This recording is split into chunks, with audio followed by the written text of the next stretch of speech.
Hi, Dave Weiss here for the Glue Bomb Show. I wanted to start off with an announcement today. You might have noticed I've gone from posting twice a week to posting once a week. And there's a reason for that, and it all goes back to the motto for this show, which is model building is supposed to be fun. Well, what was happening was I was working on trying to get these videos out, which meant I had to do building in order to have something to talk about. And so finally I decided this is starting to feel a whole lot like a job. This is starting to feel a whole lot like pressure. And I have a job and I don't need any more pressure. And so I decided to cut back to once a week. I haven't lost passion for building. I still love to build, but I have to keep my priorities straight. So that's what I decided to do. So we will be continuing with once a week for the foreseeable future. I'm looking forward to it. I still love doing this. I just had to take some of the pressure off. All right? Now, moving on.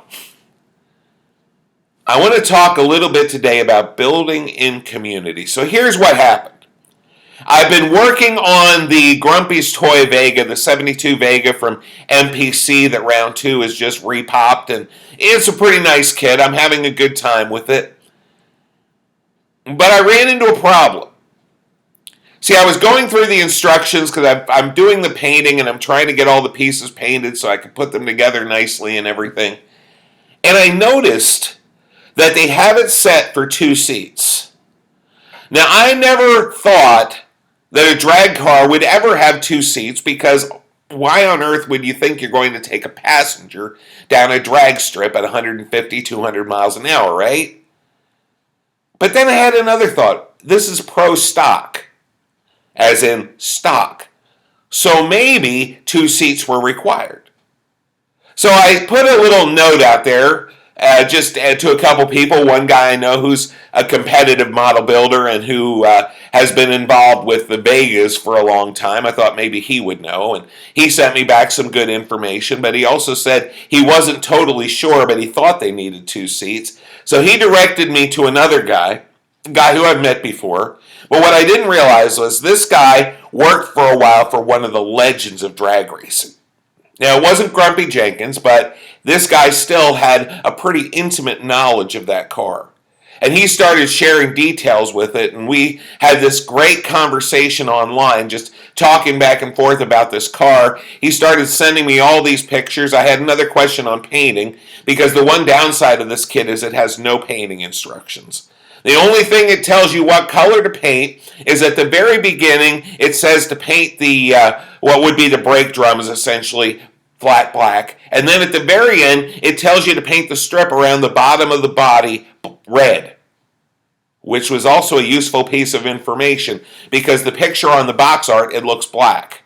I almost painted it black, which would have been a disaster because it's really hard to cover black with red.